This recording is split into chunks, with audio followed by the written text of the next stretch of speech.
And let's move on to James. James will play a recorded video from Xiufeng about how to improve the resolution of long energy systems model in order to take into account short-term constraints into the investment and operating decisions. So, James, let's try. Great. Evangelist, feel free to interrupt me if the sound on this doesn't come through, okay? Just to be clear. Here we go. Everyone, my name is Xiufeng Yue, postdoctoral researcher from University College Cork. The topic of my presentation is long-term energy planning towards 100% renewable electricity in Ireland with considerations in short-term constraints. Renewable electricity like wind and solar is important for decarbonization. Many studies have proposed a 100% renewable energy system. However, intermittency of wind and solar poses challenges. TIMES model generally applies stylized temporal resolution, using about 10 to 20 time slices in each model year. This approach tends to ignore short-term variations and constraints. There are soft linking approaches that link TIMES model with high-resolution simulation models, but such approach may have optimality and convergence issues. In our analysis, we focus on the long-term transition pathways of the power sector in Ireland that is consistent with a system-wide 100% renewable penetration by 2050. We intend to explore the impacts of higher temporal resolution, technical and spatial resolution on the renewable pathways. We want to find out how adding more time slices and unit commitment features impact on the model results, such as electricity output, hydrogen production and storage, and curtailment. Here we show a diagram of the power sector model we developed for Ireland. It includes import and extraction of primary energy, power plants like coal, gas, oil, and renewable plants like wind and solar. Electricity produced can be stored with pumped hydro storage or stored in the form of hydrogen. As the model only covers the power sector now, unlike whole system TIMES model, the electricity demand and hydrogen demand are exogenously projected. In this analysis, we developed two sets of models, one set with hourly time slice. Each year has 576 time slices, including 12 months, 1 weekday and 1 weekend in each month, 24 hours in each day. The electricity demand profile is based on real-time historical data. The hourly capacity factor of wind, solar, and ocean energy are also based on historical data. The other set of model has 16 time slices. The demand profile and the capacity factors are aggregated from the 576 time slices model. The model includes higher technical details. The generation technologies are not modeled by process. Instead, power plants are modeled by each individual generation unit. We apply unit commitment constraints like startup time, shutdown time, startup costs, minimum up and down time, efficiency loss during startup and at minimum stable operating level, ramp up rate and ramp down rate. Modeling power plants individually adds some granularity in terms of spatial resolution. For wind farms, we also regionalize them based on connection costs developed from GIS data. Combining many wind farms and time slices increases model size exponentially. Therefore, it is not feasible to model wind farms individually. We use a simplified representation and express the connection cost in a stepwise manner. For model assumptions, we assume 100% intermittency is allowed by 2050. Renewable target is 100% by 2050. Electricity demand is linearly forecasted. We also include hydrogen demand from previous TIMES Ireland analysis, which is based on assumptions of no bio import and 100% system-wide renewable energy. We will show results for 8 scenarios, 4 with 500 time slices, and 4 corresponding scenarios with 16 time slices. For each level of temporal resolution, we make different assumptions in unit commitment and renewable energy. For example, a scenario with unit commitment and 100% renewable energy target is named 576TS-UC-RE. This slide shows the results of pathways of electricity production under no policy constraints and 100% renewable target from 2020 to 2050. For each policy constraint, the graph on the left will show the pathway under 16 time slices, as well as 2 graphs beside it showing changes from adding unit commitment and time slices. In these graphs, coal and gas are marked in dark and gray, onshore wind is blue, ocean is orange, solar is red, bioenergy marked green, and the hydrogen plants are marked purple.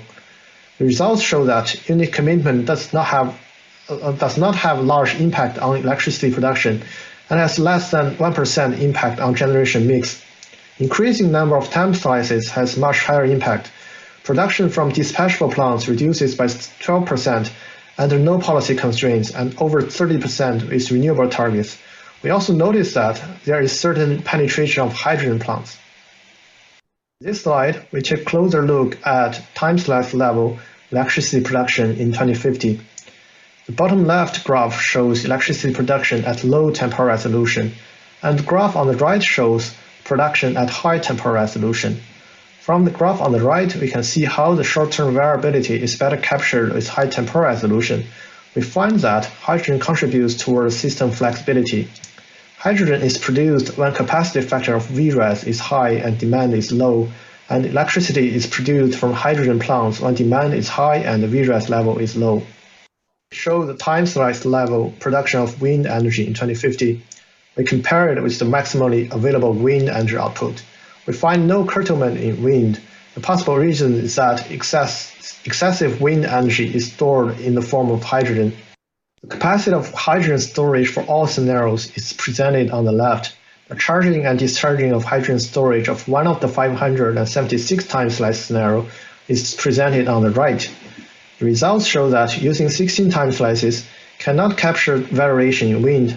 Some of the previous study using times model also find that energy storage mainly captures day-night variation of solar energy. The results of our analysis shows that with higher temporal resolution, variation in wind and ocean can be better captured.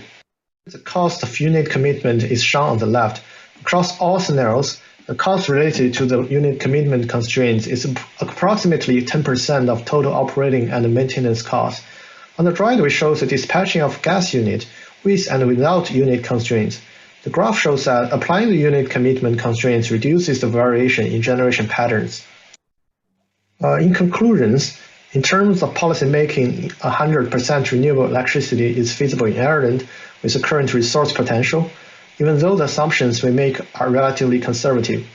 Wind and ocean will play a significant role. Hydrogen plants will also contribute towards system flexibility. In terms of modeling insights, increasing the temporal resolution from 16 to 576 has significant impact on the modeling results. It changes the generation mix, also captures the energy storage due to hourly variations from wind and ocean energy. While the results indicate that the higher temporal resolution is important for improving accuracy of times models, the solution time also increases exponentially. Applying it to a relatively small region like Ireland is feasible, but an application to larger model could be challenging.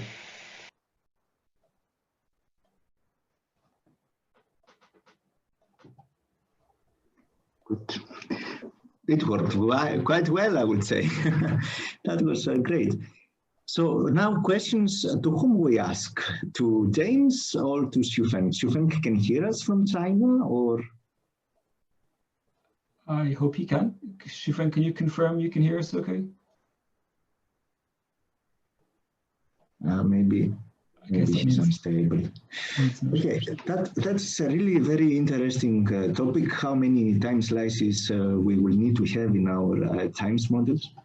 And there are also, remember, works also from Paul, from Pernilla, from us here in Switzerland, that we look also into that topic. And one also insight that come out is that the way that we select the time slices is also very important. And my question was, if Xiufeng had the chance also to apply a lower number of time slices, but let's say with a different selection method. For example, maybe can use the tool from Vito that Chris Poncelet developed to do these representative days, or other ways of clustering. Is Xiufeng, are you there? You seem to be jumping in and out of your video. But it's, maybe not. It's okay. It's so okay. So we tested from the 16 time slices, we went up to, I think, 288, then 576, and we have one version at hourly, so 8,760. So obviously the 8,760 captures all hours, and then we looked at different setups. Yeah, so all weekdays for one season, sorry, all days for one season, or capturing 12 months with a weekday and a weekend day. So we looked at variations, but the slides that Xiufeng presented is 12 months, a weekday, a weekend at hourly resolution for each. It's an average, based on an averaging, right? No, they're taking historical demands for those days for 2015. Okay. So the peaks and the extremes of each of those demands would be captured from I think it's 2015 or no, sorry, 2018. So he took care to take the peaks the peaks and the valleys of the demand into this clustering, or yes. Yes, so it's historical, like half hourly historical data scaled for 2050 demand. Okay, let me see if we have any question from the audience. No questions. It's also very late, but this comes to our end for our session, the last session of the winter workshop. I would like to give a big thank to our speakers and to you, to all participants who stayed with us until this last session. And before I give the floor to George and to Brian, I wish to everyone happy holidays, happy New Year, and please stay healthy so that all of us can meet live in summer workshop.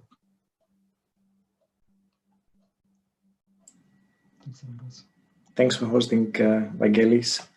So Brian, would you like to close the workshop? Thank you, George. I'd be happy to.